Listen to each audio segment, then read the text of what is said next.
This early into such a grueling tournament as the International is just a bit too difficult to decide which teams are primed to claim the $15 million top spot. There have been enough games played between all the teams, however, to get a cursory look at the meta and how it might develop throughout TI9. With the best teams in all of Dota gathering data for us, we can even make assumptions about the best heroes in the game during the current patch. So let's start by looking at far and away the two most banned heroes to get a sense of what no professional player wants to play against with this much on the line. Alchemist is currently the most banned hero at TI9, and with very good reason.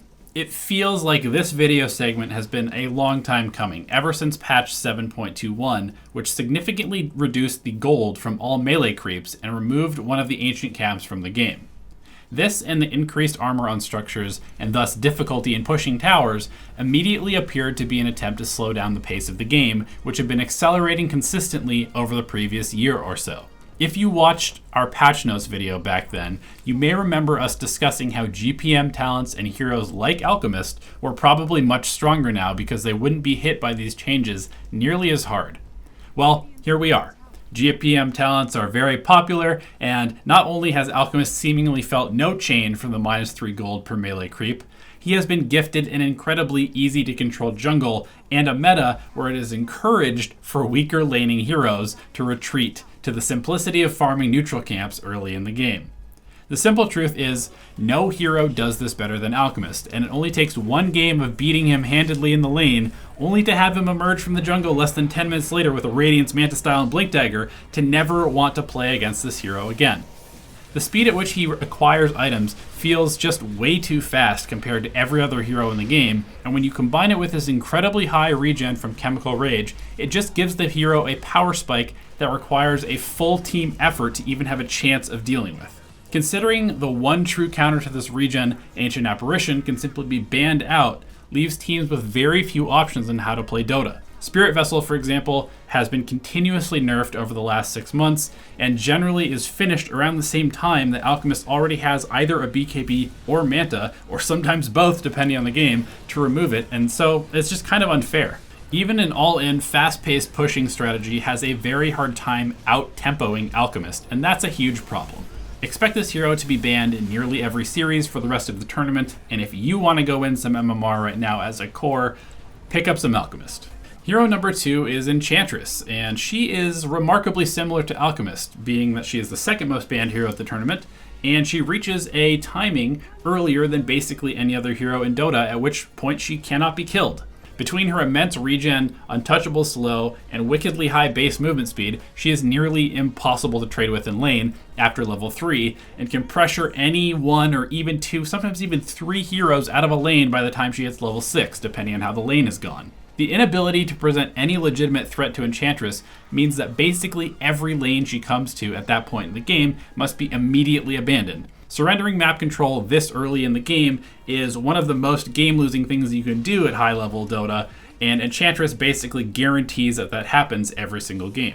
She is also a hero that requires very little farm to be the highest damage dealer on the team, and that means that you can simply just buy survivability and support style items like Force Staff and Pipe, and you don't really lose any damage. Enchantress can definitely fall victim to her lack of farming mechanics in the later stages of the game, but usually she has so thoroughly trashed the opposing team by then that her supporting cast will have an insurmountable lead and can generally carry the game for her at that point. Hero number 3 is Mirana, and many were pretty skeptical when caster Kyle announced that Mirana would be the most picked hero of the tournament, and while he has been a bit off in the numbers thus far, it's pretty easy to see where he was coming from.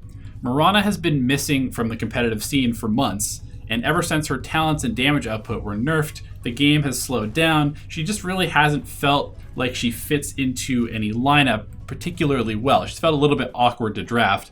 She's not an aura carrier, no reliable lockdown, has good damage, but aside from that and her ultimate, which is pretty useful, she doesn't have that much place in a competitive team.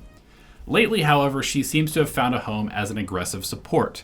and position 4 has become more and more of a greedy role, which allows for scaling towards core status. And that fits perfectly for Mirana, who needs items to be useful in the mid and late game, but also provides a pretty silly amount of damage in the early game between Starfall and Arrow and Leap. And with the right setup, Mirana basically guarantees a kill on any hero hit by her arrow within the first 10 or 15 minutes of the game. So that means that she's incredibly good at setting up kills and assassinating people all around the map to accelerate her own farm. With the addition of 3 leap charges, she now has amazing mobility and chasing potential to secure kills, secure bounty runes, power runes, and just generally be incredibly annoying and hard to kill as well. The significant reduction in Sacred Arrow cooldown plus the talent level 15 gives her a vision-giving nuke that provides the longest non-ultimate stun in the game, if landed from max range, on a 10-second cooldown. And when you combine this with her 12% spell amp, an easily farmed or Alchemist or Roshan given Aghanim Scepter, you suddenly have one of the highest burst damage heroes in the game.